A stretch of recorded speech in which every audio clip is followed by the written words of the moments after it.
러시아의 깊은 설원에서 시작된 한 전설. 곰의 아내가 인간의 아이를 낳고 그 아이가 민족의 시조가 되었다는 이야기. 그런데 놀랍게도 이 신화는 우리 이야기와 닮아 있었습니다. 단군의 어머니 웅녀, 하늘에서 내려온 여인, 그리고 한라산을 만든 거대한 여신까지. 세계의 끝이라 여겼던 곳마다 똑같은 숨결이 살아있었죠. 그리고 한 학자가 그 길을 따라갑니다. 눈과 흙, 기억과 신화가 만나는 그 순간. 그녀는 묻습니다. 어쩌면 우리는 하나였던 걸까요? 안녕하세요. 저는 엘레나 페트로바입니다. 모스크바 국립대학교 인류학과 교수이자 시베리아 소수민족 문화유산 연구소 선임연구원으로 일하고 있습니다. 지난 15년간 시베리아와 극동 지역 소수민족의 구전 신화를 채록하고 분석하는 일을 해왔는데 주로 사라져가는 언어와 의례를 기록하는 게 제 역할이었죠. 그런데 5년 전 우연히 읽은 한 권의 책이 제 인생을 완전히 바꿔놓았습니다. 그건 조선왕조실록의 번역본이었어요. 동료 학자가 건네준 세종실록 86권을 펼쳤을 때 저는 손이 멈췄습니다. 함길도 도절제사의 보고에 따르면 사냥꾼이 나무 구멍에서 두 여자를 발견했는데 그들이 수곰에게 협박당해 아이를 낳았다고 했고 그 아이는 곰의 모양과 같았다는 기록이 남아있었거든요. 이건 조선시대 실록이 아니라 제가 3년 전 연해주에서 채록한 우대개족 신화 그 자체였습니다. 곰과 인간이 결합해 후손을 낳았다는 이야기, 그 후손이 민족의 시조가 됐다는 구조까지 완벽히 일치했죠. 저는 그 순간 전율을 느꼈고 즉시 비교 연구에 착수했습니다. 우대개족 신화, 한국의 단군 신화, 바이칼 호수 인근 브랴트족의 백조 여인 전설, 그리고 제주도의 설문 대할망 신화까지 수십 개의 시베리아와 한반도 신화를 데이터베이스화했어요. 결과는 충격적이었습니다. 동물과 인간의 결합, 천상의 존재가 지상으로 내려옴, 그리고 그 후손이 민족을 이룬다는 구조가 지리적으로 수천 킬로미터 떨어진 곳에서 반복되고 있었으니까요. 이 연구 결과를 2024년 모스크바 인류학회에서 발표하기로 결정했을 때 주변 동료들의 반응은 싸늘했습니다. 엘레나, 그건 너무 위험한 주제야. 민족주의 논쟁에 휘말릴 수 있어. 하지만 저는 물러서지 않았어요. 발표일 아침 떨리는 손으로 슬라이드를 준비하면서 제목을 단 한 줄로 압축했습니다. 곰의 아들, 인간의 시작, 시베리아 한반도 신화의 공통기원. 학회장에 들어섰을 때 공기가 무거웠습니다. 150명의 학자들이 자리를 채웠고 맨 앞줄엔 소속 학과장과 연구소 이사가 앉아 있었죠. 연단에 서서 첫 슬라이드를 띄우자 청중석이 술렁이기 시작했어요. 발표를 시작한 지 5분 만에 질문이 쏟아졌습니다. 박사님, 이건 신화지 학문이 아닙니다. 한 원로 학자의 목소리가 날카롭게 회의장을 가로질렀어요. 저는 마이크를 잡은 채 잠시 멈춰 섰고 손끝이 떨렸지만 준비해온 답을 꺼냈습니다. 그래요. 하지만 신화는 단순한 이야기가 아니라 인류가 자신의 기원을 기억하는 방식입니다. 지리적으로 멀리 떨어진 민족들이 같은 구조의 신화를 공유한다면 그건 우연이 아니라 공통의 문화적 뿌리를 암시하는 겁니다. 회의장이 조용해졌습니다. 하지만 그 침묵은 동의가 아니라 당혹감이었어요. 발표가 끝난 뒤 학과장이 제게 다가와 낮은 목소리로 말했죠. 현장 검증 없는 비교 연구는 추측에 불과합니다. 논문으로 제출하려면 반드시 현지 조사를 거쳐야 해요. 그날 밤 연구실 창가에 서서 눈보라를 바라보며 저는 이미 결심하고 있었습니다. 모스크바의 겨울은 혹독했지만 제 마음은 이미 시베리아를 향하고 있었거든요. 노트북을 열고 항공권 예약 사이트에 접속했을 때 목적지는 이미 정해져 있었습니다. 러시아 연해주, 우데개족이 사는 비킹강 유역이었죠. 책상 위엔 5년 전 채록했던 녹음 파일이 놓여 있었고 그 파일 속에서 한 우데개족 장로의 목소리가 다시 들렸습니다. 우리는 곰의 후예다. 그 사실을 잊으면 우리는 사라진다. 저는 그 목소리를 다시 들어야 했습니다. 이번엔 질문을 들고 가야 했어요. 모스크바에서 블라디보스토크까지는 비행기로 9시간이 걸렸고 그곳에서 다시 육로로 6시간을 달려 비킨 강 유역 우데개족 마을에 도착했습니다. 2024년 2월 시베리아의 겨울은 영하 30도를 오르내렸어요. 제게 동행한 사람은 2명이었습니다. 현지 통역사 알렉세이와 모스크바 학회에서 제 발표를 듣고 연락해온 한국의 인류학자 정하윤 박사였죠. 하윤 박사는 서울대학교에서 동아시아 신화 비교 연구로 박사학위를 받은 학자였는데 제 연구 발표를 보고 즉시 이메일을 보내왔습니다. 한국의 단군 신화와 시베리아 신화의 연결고리를 함께 찾고 싶습니다. 저는 그의 제안을 받아들였어요. 이 연구엔 양쪽의 시각이 모두 필요했으니까요. 마을에 도착하자 장로 한 분이 우리를 맞이했습니다. 세르게이 칸차, 올해 78살로 5년 전 제가 처음 이 마을을 방문했을 때 신화를 구술해 주셨던 바로 그분이었어요. 그는 낡은 가죽 망토를 걸치고 있었고 마을 입구엔 곰 가죽이 걸려 있었으며 그 앞에 향불이 피어오르고 있었죠.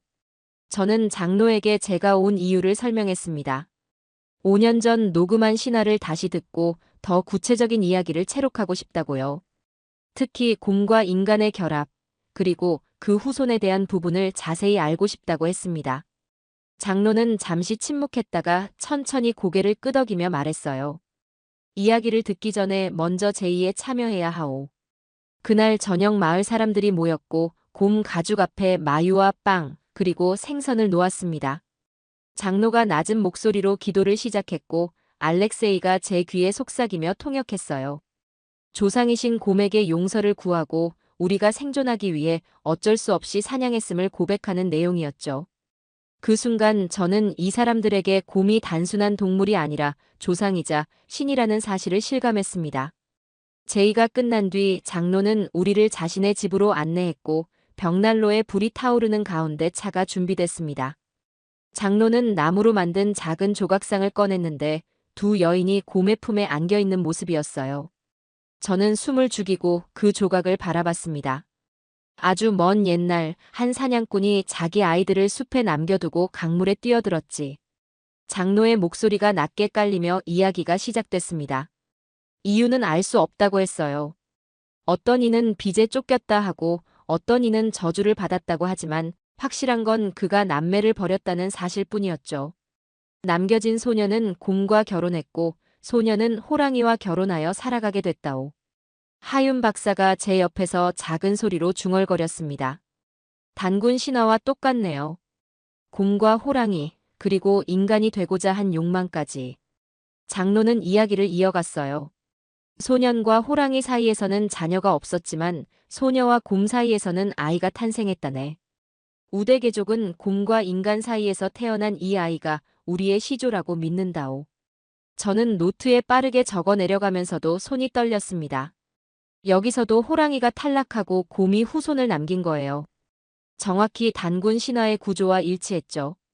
그런데 말이오. 장로의 목소리가 더 낮아졌고 벽난로의 불빛이 그의 주름진 얼굴을 비췄습니다. 비극이 기다리고 있었지. 호랑이와 결혼한 소년이 사냥을 하다가 누이의 남편인 곰을 몰라보고 화살을 쏘았다네.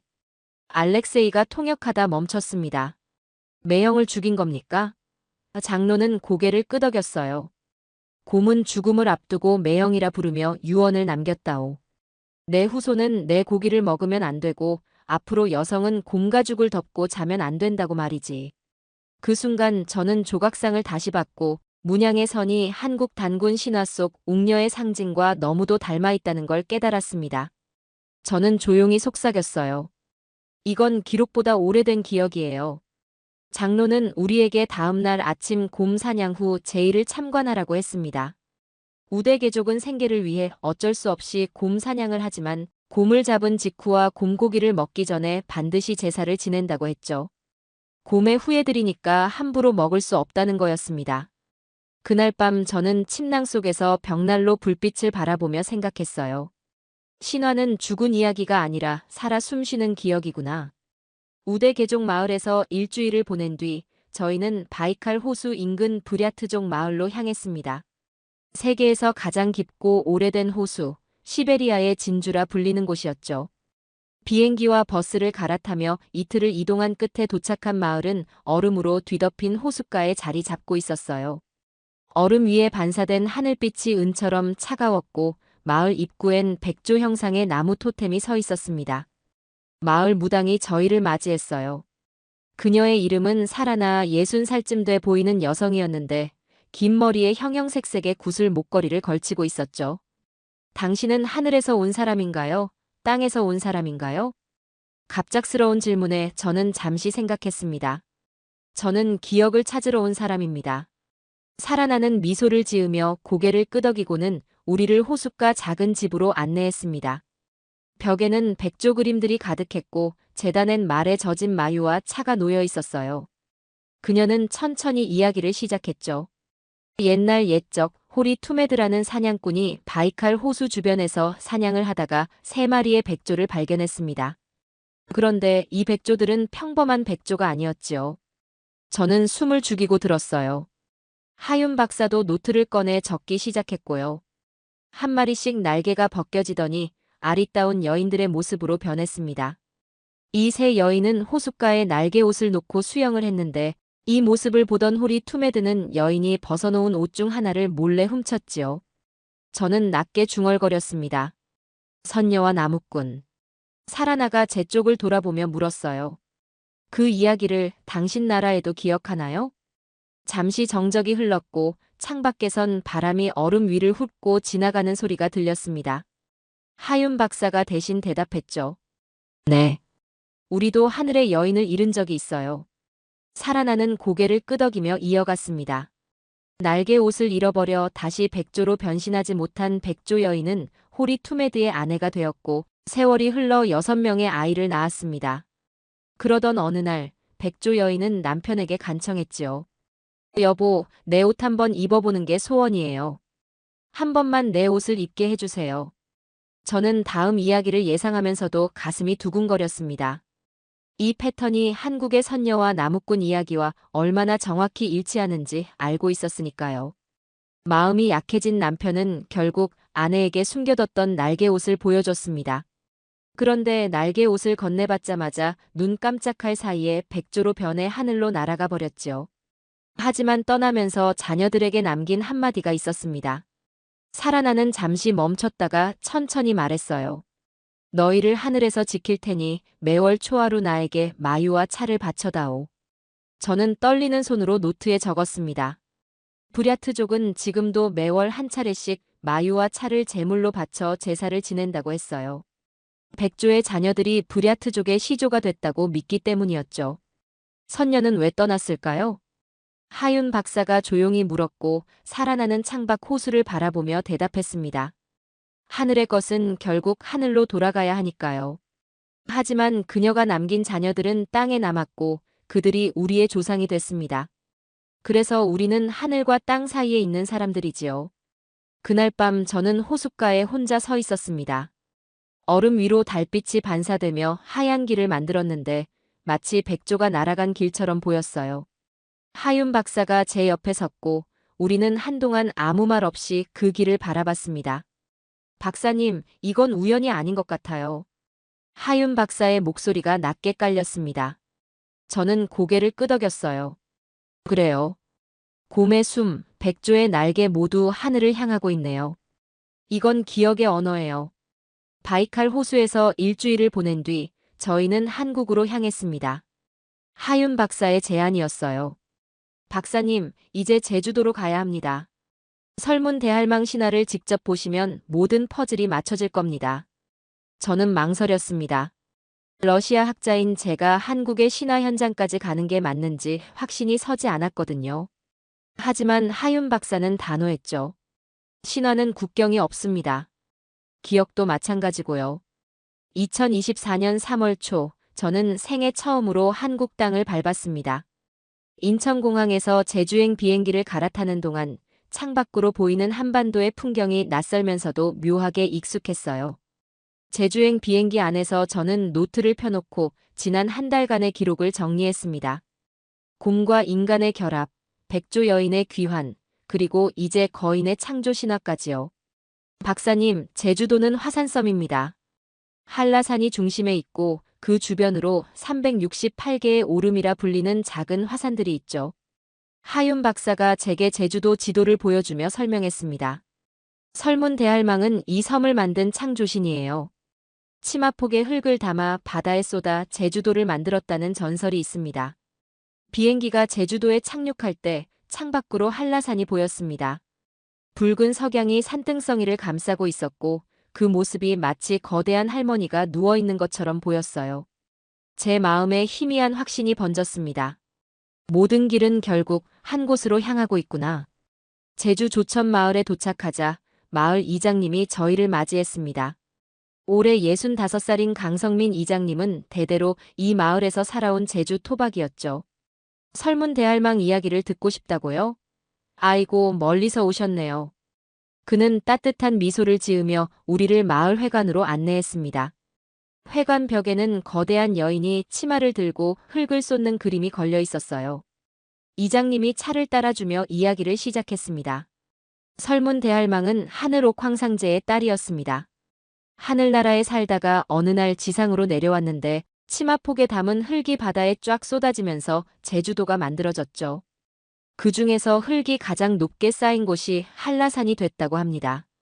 저는 노트에 빠르게 적으면서도 손이 멈추지 않았습니다.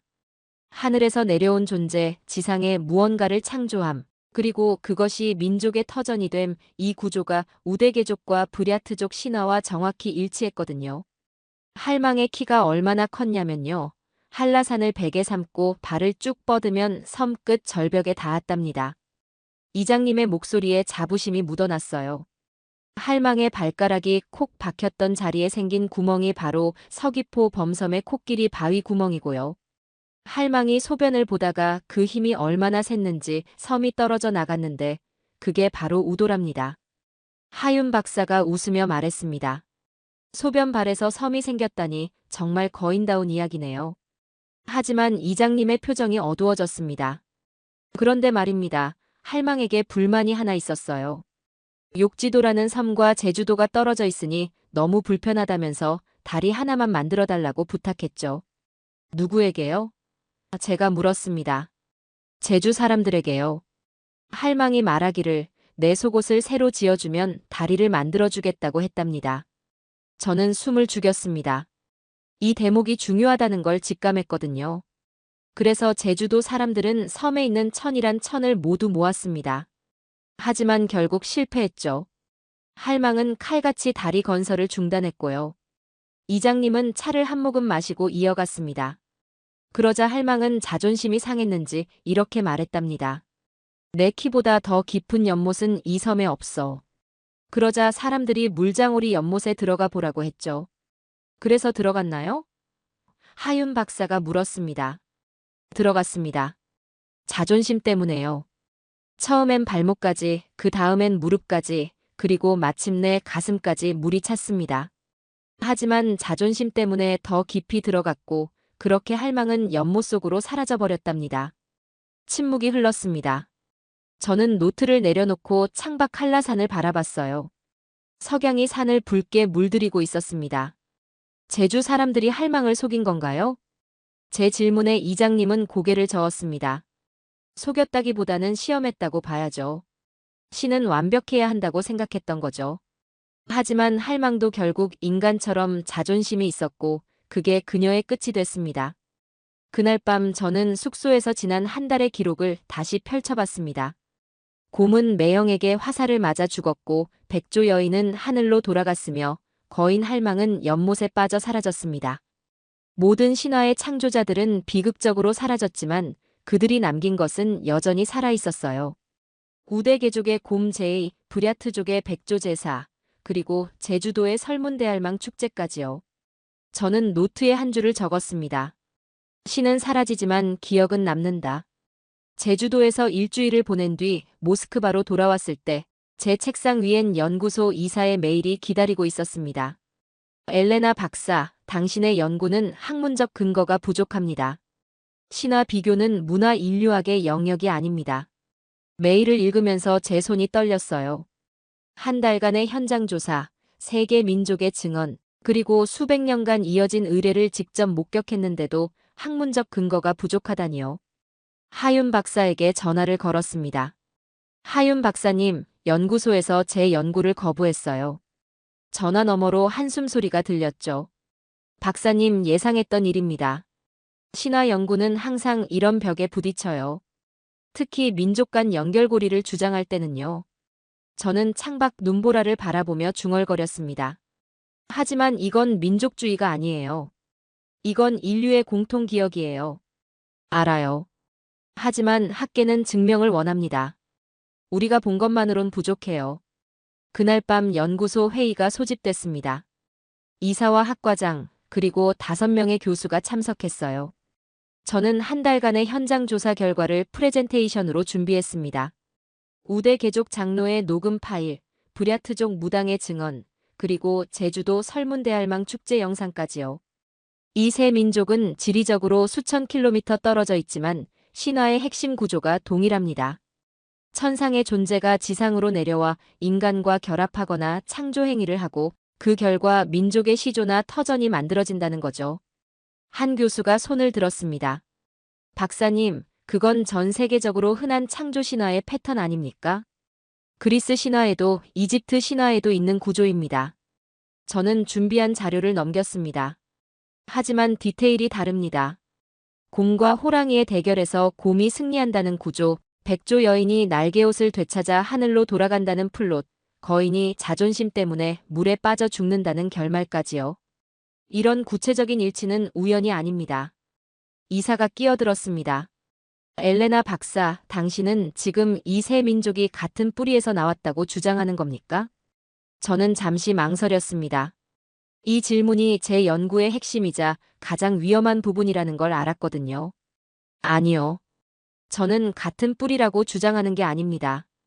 다만 이 민족들이 고대의 문화적 교류가 있었거나 공통의 신화 전통을 공유했을 가능성을 제시하는 겁니다. 증거는요? 현장 증언과 구전 전통입니다. 그건 증거가 아니라 자료입니다. 이사의 말에 회의실이 조용해졌습니다. 저는 노트북을 덮었어요. 더 이상 말해봐야 소용없다는 걸 깨달았거든요. 회의가 끝난 뒤 학과장이 제게 다가왔습니다. 엘레나, 당신의 열정은 인정합니다. 하지만 학계는 열정만으론 움직이지 않아요. 유전학적 증거, 고고학적 유물, 언어학적 분석이 필요합니다.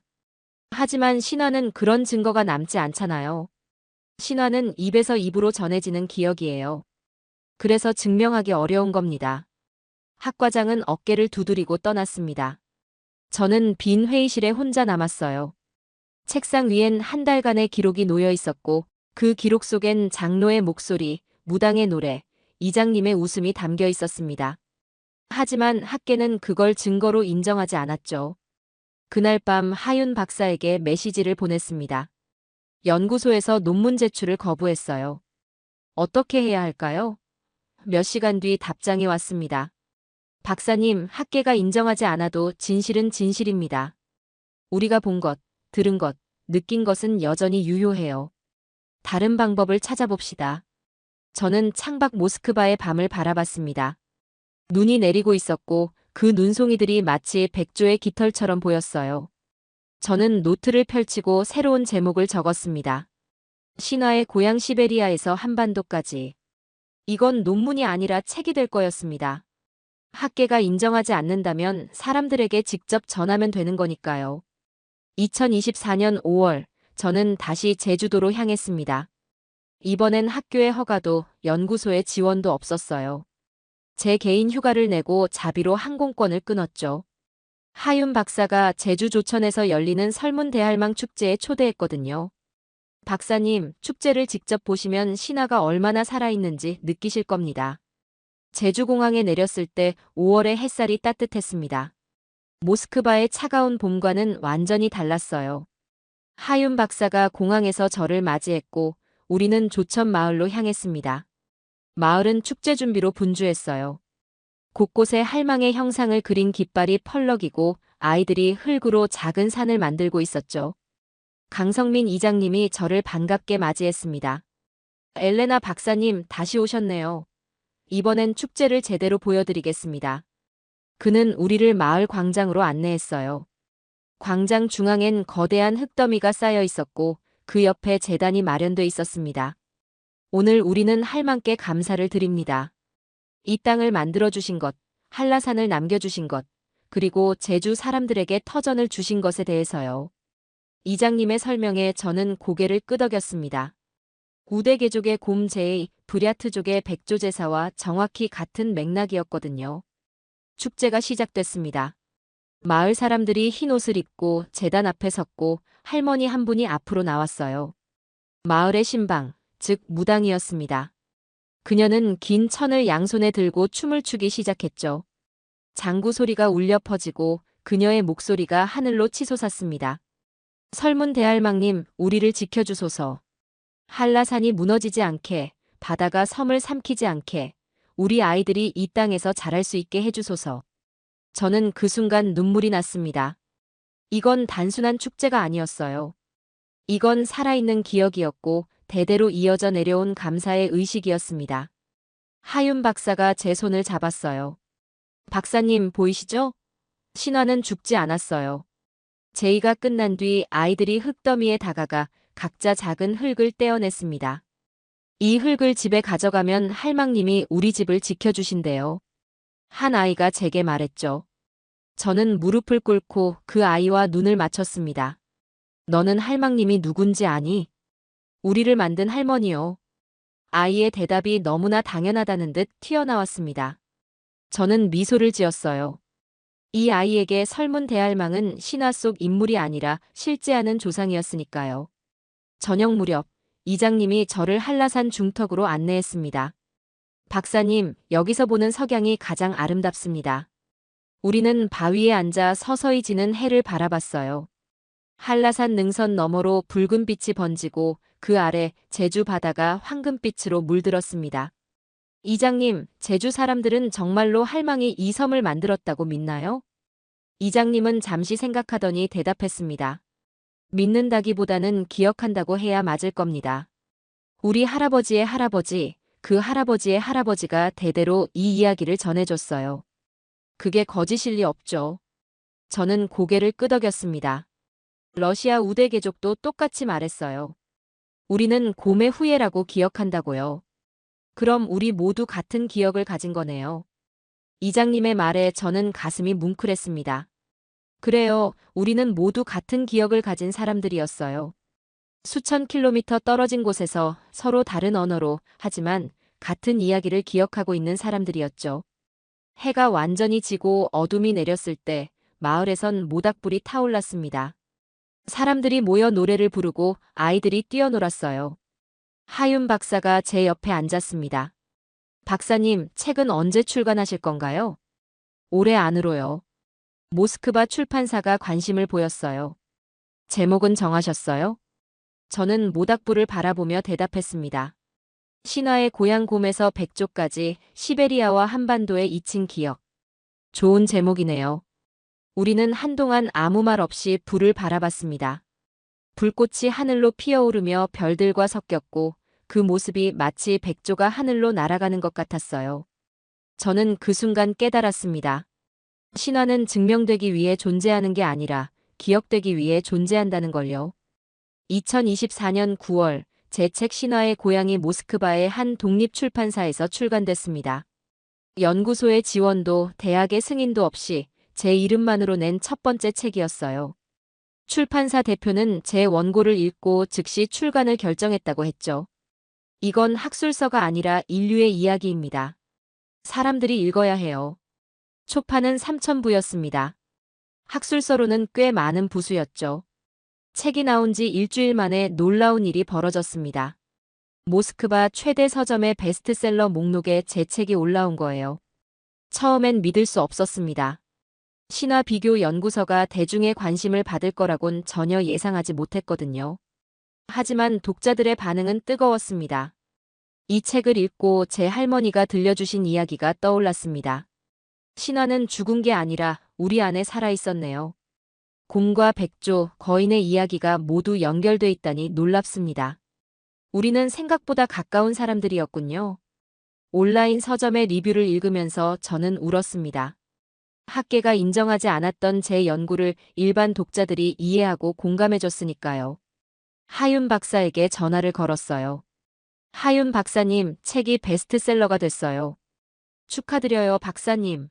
한국에서도 번역 출간 제의가 들어왔어요. 제가 번역을 맡아도 될까요?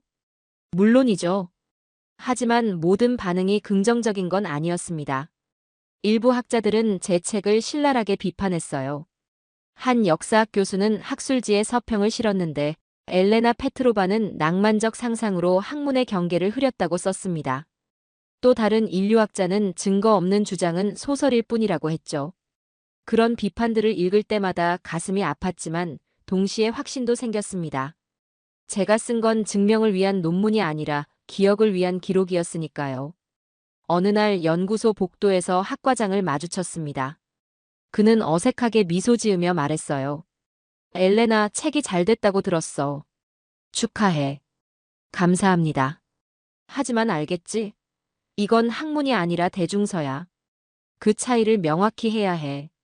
저는 고개를 끄덕였지만 속으로는 생각했습니다. 학문과 대중, 그 경계를 누가 정하는 걸까? 신화는 대학 안에만 있는 게 아니라 사람들의 입에서 입으로 전해지는 거잖아. 10월 중순 한국어 번역본이 서울에서 출간됐습니다. 하윤 박사가 번역했고 제목은 신화의 고향 잊힌 기억을 찾아서로 바뀌었어요. 출간 기념으로 서울에서 북토크가 열렸는데 150석 규모의 작은 서점이었지만 200명이 넘는 사람들이 몰려왔다고 했습니다. 하윤 박사가 보내온 사진을 보면서 저는 가슴이 벅찼어요. 한국 독자들이 제 책을 들고 웃고 있었고 어떤 분은 책장에 포스트잇을 가득 붙여놓았더군요. 한 독자가 하윤 박사에게 말했다고 합니다. 우리 할머니가 들려주신 선녀와 나무꾼 이야기가 러시아에도 있었다니 신기하고 뭉클해요. 11월 제게 뜻밖의 이메일이 도착했습니다. 유네스코 무형문화유산위원회에서 온 초청장이었어요. 다음 해 3월 파리에서 열리는 국제학술 심포지엄에서 제 연구를 발표해달라는 내용이었죠. 주제는 구전 신화와 인류의 공통 기억이었습니다. 저는 떨리는 손으로 이메일을 다시 읽었습니다.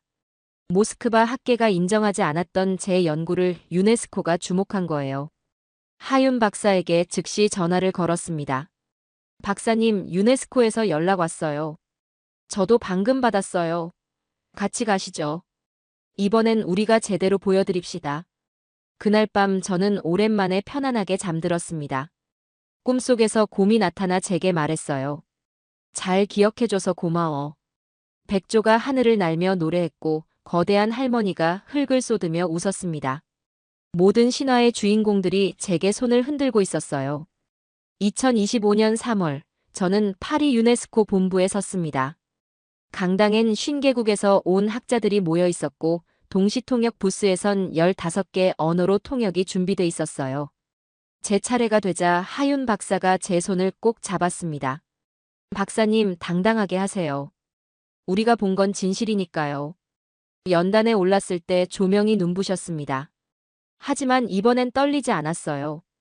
8개월 전 모스크바 학회에서 거부당했을 때와는 달랐습니다. 저는 마이크를 잡고 천천히 입을 열었죠. 신화는 거짓이 아닙니다. 신화는 인류가 자신의 기원을 기억하는 방식입니다. 슬라이드에 우대개족 장로의 사진이 떴습니다. 곰 가죽 앞에서 제의를 지내는 모습이었어요. 이 사람들은 자신들이 곰의 후예라고 기억합니다. 수천 년 동안 그렇게 기억해왔죠. 그리고 5,000km 떨어진 한국에도 똑같은 기억이 있습니다. 곰이 인간이 되고 그 곰의 아들이 나라를 세웠다는 이야기요.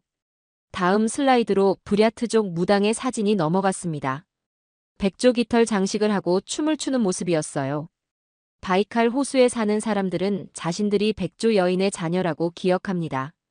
그리고 한국에도 똑같은 이야기가 있습니다. 하늘에서 내려온 선녀가 날개옷을 잃고 인간 세상에 머물다가 다시 하늘로 돌아간 이야기요. 마지막으로 제주도 설문대할망 축제 사진이 떴습니다. 아이들이 흙을 빚으며 웃고 있는 모습이었죠. 제주도 사람들은 거대한 할머니가 치마에 흙을 담아 섬을 만들었다고 기억합니다. 이 할머니는 하늘에서 내려왔고 사람들을 위해 땅을 창조했으며 결국 스스로의 자존심 때문에 사라졌죠. 저는 잠시 말을 멈추고 청중을 둘러봤습니다. 모두가 숨을 죽이고 제 말을 듣고 있었어요. 이 세 신화는 지리적으로 멀리 떨어져 있지만 핵심 구조가 동일합니다. 천상의 존재가 지상으로 내려와 인간과 만나고 그 결과 민족의 기원이 만들어진다는 이야기죠. 이건 우연일까요?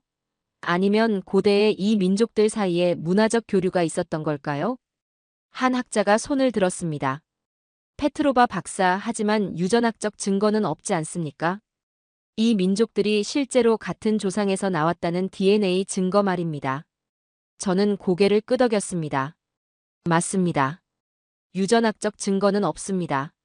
하지만 제가 주장하는 건 혈연적 연결이 아니라 문화적 공명입니다. 이 민족들은 같은 피를 나눈 게 아니라 같은 기억을 나눈 겁니다. 그럼 그 기억은 어디서 온 건가요? 그게 바로 제가 제안하는 가설입니다. 저는 다음 슬라이드를 넘겼습니다. 시베리아에서 한반도까지 이어지는 고대 이동 경로 지도가 나타났어요. 빙하기가 끝난 뒤 기원전 1만 년에서 5천 년 사이 시베리아 지역에서 대규모 인구 이동이 있었습니다. 일부는 남쪽으로, 일부는 동쪽으로 이동했죠. 이들은 자신들의 신화를 함께 가져갔을 겁니다.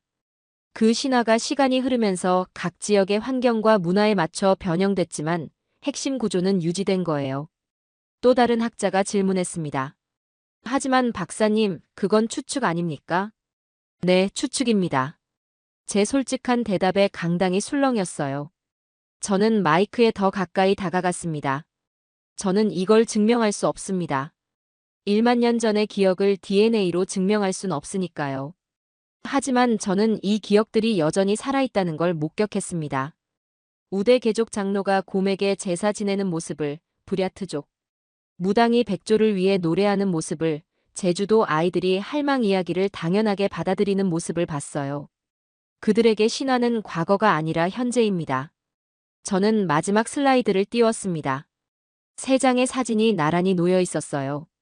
우대 개족 장로, 부랴트족 무당, 제주도 이장님의 얼굴이었죠. 이 사람들은 서로를 모릅니다. 만난 적도 없고 서로의 언어도 모르죠. 하지만 그들은 같은 이야기를 기억하고 있습니다. 그게 바로 제가 말하는 인류의 공통 기억입니다. 발표가 끝나자 강당이 조용했습니다. 몇 초간의 침묵 후 박수가 터져나왔어요. 처음엔 몇 명이었다가 점점 더 많은 사람들이 일어나 박수를 쳤습니다. 하윤 박사가 눈물을 닦고 있었고 제 눈에도 눈물이 고였습니다. 발표 후 질의응답 시간에 한 아프리카 학자가 손을 들었습니다. 페트로바 박사, 제 고향 케냐에도 비슷한 신화가 있습니다. 하늘에서 내려온 뱀이 인간과 결혼해 부족을 만들었다는 이야기죠. 이것도 같은 맥락일까요? 저는 미소 지으며 대답했습니다. 그럴 수 있습니다. 신화의 고향은 한 곳이 아니라 여러 곳일 수 있어요. 중요한 건 우리 모두가 어디선가 시작됐고 그 시작을 기억하려 한다는 거죠. 그날 저녁 하윤 박사와 저는 센 강변을 걸었습니다. 에펠탑에 불이 켜지고 강물에 그 빛이 반사돼 반짝였어요. 박사님, 해냈어요. 우리 해냈어요. 하윤 박사의 목소리가 떨렸습니다. 저는 그의 손을 잡았어요. 우리가 한 게 아니에요. 장로님과 무당님, 이장님이 하신 거죠. 우리는 그저 전달했을 뿐이에요. 그래도 전달하는 것도 중요하잖아요. 우리는 강물을 바라보며 한동안 말이 없었습니다. 물결이 달빛을 싣고 흘러가는 모습이 마치 기억이 흘러가는 것처럼 보였어요.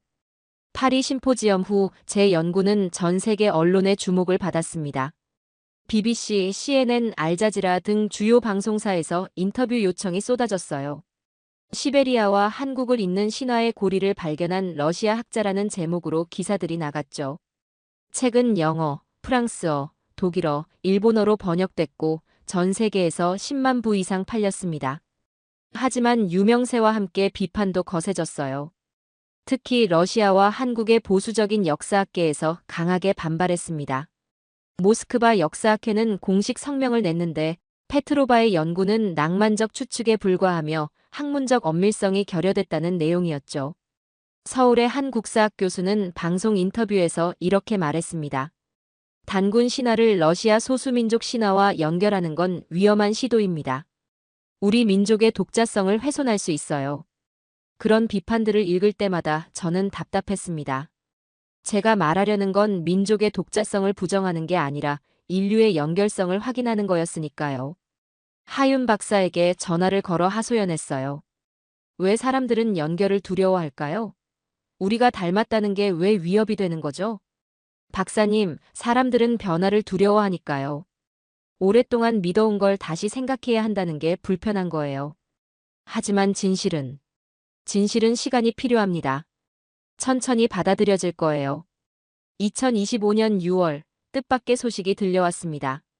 중국 헤이룽장성에서 고고학 발굴 중 기원전 3000년경의 유적이 발견됐는데 그곳에서 곰과 인간이 함께 그려진 암각화가 나왔다는 거예요. 중국 고고학팀이 발표한 논문을 읽으면서 저는 가슴이 뛰었습니다. 암각화 속 곰은 두 발로 서 있었고 인간과 손을 맞잡고 있었거든요. 저는 즉시 중국팀에 연락했고 그들은 제게 현장 방문을 제안했습니다. 한 달 뒤 저는 하윤 박사와 함께 헤이룽장성 무단장 유적지에 도착했어요. 발굴 책임자인 리웨이 교수가 우리를 맞이했습니다. 페트로바 박사님의 책을 읽었습니다. 이 암각화를 보시면 박사님 가설에 힘이 실릴 겁니다. 리웨이 교수는 우리를 발굴 갱도로 안내했습니다. 횃불빛 아래 드러난 암각화는 놀라웠어요. 곰과 인간이 원을 그리며 춤을 추는 모습, 여인이 곰의 품에 안긴 모습, 그리고 아이를 안고 있는 곰의 모습까지 여러 장면이 연속적으로 새겨져 있었죠. 이 유적지는 시베리아와 한반도를 연결하는 교역로 한가운데 있습니다. 기원전 3000년경이면 청동기 시대 초기죠. 이때 이미 이 지역 사람들이 곰 숭배 문화를 공유하고 있었다는 증거입니다. 리웨이 교수의 설명에 하윤 박사가 흥분해서 말했습니다. 그럼 이게 바로 우대개족과 단군 신화를 연결하는 고리일 수 있겠네요. 가능성이 있습니다. 하지만 더 많은 연구가 필요하죠. 저는 암각화를 손으로 조심스럽게 만졌습니다. 5000년 전 누군가가 이 돌에 새긴 곰의 형상이 제 손끝에 닿았어요. 그 순간 저는 울었습니다. 이건 더 이상 추측이 아니었어요. 이건 증거였으니까요. 발굴지에서 나와 하늘을 올려다봤을 때 하윤 박사가 제 어깨에 손을 얹었습니다. 박사님, 이제 믿어지세요? 우리가 옳았어요. 네. 하지만 알아요. 이 하나의 증거로 모든 비판이 사라지진 않을 거예요. 사람들은 여전히 의심할 거고 더 많은 증거를 요구할 거예요. 그럼 우리가 계속 찾으면 되죠. 저는 고개를 끄덕였습니다. 그래요, 우리가 계속 찾으면 되는 거였어요. 진실은 한 번의 발견으로 완성되는 게 아니라 수많은 조각들이 모여 만들어지는 거니까요. 그날 밤 숙소에서 저는 새로운 장을 쓰기 시작했습니다. 책의 개정 증보판에 들어갈 내용이었어요. 무단장 암각화 5000년 전 곰의 증언이라는 제목으로요. 창밖으로 별이 쏟아지고 있었고 그 별빛이 마치 고대인들의 목소리처럼 들렸습니다. 우리를 기억해줘. 우리는 사라지지 않았어. 2025년 10월, 저는 다시 제주도를 찾았습니다. 이번엔 특별한 이유가 있었어요. 제주도 교육청에서 초청해 중고등학생들에게 강연을 해달라고 요청했거든요. 신화와 역사 우리가 기억해야 할 이야기라는 주제였습니다. 제주시 한 고등학교 강당에 300명의 학생들이 모였어요. 연단에 섰을 때 학생들의 눈빛이 궁금증으로 반짝였습니다. 저는 미소 지으며 질문을 던졌죠. 여러분, 설문대할망을 아시나요? 대부분의 학생들이 손을 들었어요. 한 학생이 대답했습니다. 제주도를 만든 할머니요. 맞아요. 그럼 러시아 시베리아에도 비슷한 이야기가 있다는 걸 아시나요? 학생들이 고개를 갸웃거렸습니다. 저는 우대개족과 부랴트족 이야기를 들려줬어요. 곰의 후예, 백조 여인, 그리고 무단장 암각화까지요. 학생들은 점점 집중했고 어떤 학생은 열심히 메모했습니다. 선생님, 그럼 우리가 러시아 사람들이랑 조상이 같은 건가요? 한 학생이 손을 들고 물었습니다. 저는 잠시 생각하다 대답했어요. 같은 조상이라기보다는 같은 기억을 나눈 사람들이라고 해야 맞을 것 같아요. 아주 오래전에 우리 조상들은 같은 이야기를 들었고 그 이야기를 대대로 전해왔어요. 시간이 흐르면서 이야기는 조금씩 달라졌지만 핵심은 같았죠. 하늘에서 온 존재가 땅에 와서 우리를 만들었다는 이야기요. 강연이 끝난 뒤 한 여학생이 다가왔습니다. 그 학생은 제게 노트 한 장을 내밀었어요. 선생님, 저희 할머니가 들려주신 이야기예요. 선생님 강연 들으니까 생각났어요. 노트에는 이렇게 적혀 있었습니다. 옛날에 하늘에서 학이 내려와 우리 마을을 만들었대. 할머니 말씀으로는 그 학이 우리 마을 시조래. 저는 그 글을 읽으며 눈물이 났습니다. 부랴트족의 백조 여인과 똑같은 구조였거든요. 하늘의 새가 지상에 내려와 마을을 만들었다는 이야기요. 이 이야기 제가 연구에 포함해도 될까요? 네. 할머니께 말씀드릴게요. 할머니도 좋아하실 거예요. 그날 저녁 강성민 이장님과 다시 한라산 중턱에 올랐습니다. 1년 만이었어요. 석양이 지는 모습은 여전히 아름다웠고 제주 바다는 여전히 황금빛이었습니다. 이장님, 제가 1년 동안 많은 걸 배웠어요. 뭘 배우셨는데요? 신화는 증명되기 위해 존재하는 게 아니라 전해지기 위해 존재한다는 걸요. 제가 처음엔 학문적으로 증명하려고 했어요. 이 신화들이 연결돼 있다는 걸 증명해서 학계의 인정을 받으려 했죠. 하지만 이제 알았어요. 중요한 건 증명이 아니라 기억이라는 걸요. 이장님은 고개를 끄덕이며 멀리 바다를 바라봤습니다. 맞습니다. 우리가 설문대할망 이야기를 아이들에게 전하는 이유도 그거예요. 역사적 사실이 맞는지 아닌지는 중요하지 않아요. 중요한 건 우리가 어디서 왔고 누가 우리에게 이 땅을 줬는지를 기억하는 거죠. 해가 완전히 지고 어둠이 내렸습니다. 마을에선 저 멀리 불빛이 하나둘 켜지기 시작했어요. 이장님이 일어서며 말했습니다. 박사님, 오늘 밤 마을 잔치가 있어요. 함께 가시죠. 마을회관에 도착하자 마을 사람들이 모여 음식을 나누고 있었습니다. 아이들이 뛰어놀고 어른들이 웃으며 이야기를 나눴죠. 한 할머니가 제게 다가와 손을 잡았어요. 박사님, 우리 이야기를 세계에 알려줘서 고맙습니다. 설문대할망께서도 기뻐하실 거예요. 아니에요. 제가 감사하죠. 이장님과 마을 분들이 이야기를 지켜주셨으니까 제가 연구할 수 있었어요. 그날 밤 저는 마을 사람들과 함께 노래를 불렀습니다. 제주 민요였는데 가사는 몰랐지만 멜로디를 따라 흥얼거렸어요. 하윤 박사가 제 옆에 앉아 조용히 말했습니다. 박사님, 이제 뭘 하실 건가요? 계속 이야기를 찾아다닐 거예요. 몽골에도 가보고 싶고 일본에도 가보고 싶어요. 아마 세계 곳곳에 비슷한 이야기들이 숨어 있을 거예요. 평생 일이 되겠네요. 그러길 바라요. 우리는 웃으며 잔을 부딪혔습니다. 창밖으로 별이 쏟아지고 있었고 그 별빛 아래서 제주도의 밤은 계속되고 있었어요. 저는 그 순간 깨달았습니다. 신화의 고향은 어느 한 장소가 아니라 이야기를 기억하는 모든 사람의 마음속에 있다는 걸요. 시베리아의 눈보라 속에서 시작된 한 학자의 질문이 5,000년 전 잊혀진 기억을 되살렸습니다. 우대개족 장로의 곰 이야기가 부랴트족, 무당의 백조 노래가 제주도 이장님의 할망 전설이 하나로 이어지며 세계에 외쳤죠. 우리는 생각보다 가까운 사람들이었다고요. 이 이야기가 가슴에 와닿으셨다면 좋아요 버튼으로 응원해주시고 구독도 꼭 부탁드려요. 그리고 댓글에 신화의 고향 5글자만 남겨주세요. 여러분의 댓글 하나하나가 잊혀져가는 이야기를 지키고 다음 세대에게 그 이야기를 전하는 힘이 됩니다. 끝까지 시청해주셔서 진심으로 감사드립니다. 4만 년 전 한국의 한 동굴에서 단 한 줌의 국화꽃가루가 세계 고고학계를 뒤집어 놓았습니다. 3217립의 미세한 가루가 증명한 건 인류 최초의 장례식이었죠. 런던의 냉철한 학자는 이를 부정했고 중국의 권위자는 데이터 앞에서 무릎을 꿇었으며 100년간 믿어온 통설은 단 48시간 만에 무너졌습니다. 2025년 오늘 그 동굴에서 복원된 한 아이의 얼굴이 우리를 향해 미소 짓고 있어요. 대체 그 아이의 가슴 위에 뿌려진 꽃은 누가 무엇을 위해 준비한 것이었을까요? 안녕하세요. 저는 마이클 하딩입니다. 런던 대학교 고고기술학과 교수로 23년을 보냈고 그 세월 동안 제 전공은 단 하나였습니다. 구석기 타격 기술의 지역별 비교 분석이었죠. 들으면 지루하게 느껴지시겠지만 제게는 평생을 바친 신념이었어요. 도구의 정교함이 문명의 수준을 말한다는 믿음 말입니다. 그리고 그 믿음의 중심엔 하나의 공식이 자리 잡고 있었죠. 유럽은 주먹도끼를 설계했고 아시아는 자연석을 주워 썼다는 이원론이었습니다. 제 책상 서랍 맨 위엔 스승이었던 제임스 코너 교수의 친필 편지가 보관되어 있어요. 자네는 틀리지 않네. 계속 밀고 나가게. 2003년 제가 박사 논문으로 유럽 석기의 우월성을 입증했을 때 받은 편지였죠. 저는 그 문장을 23년간 한 번도 의심하지 않았습니다. 의심할 이유가 없었으니까요.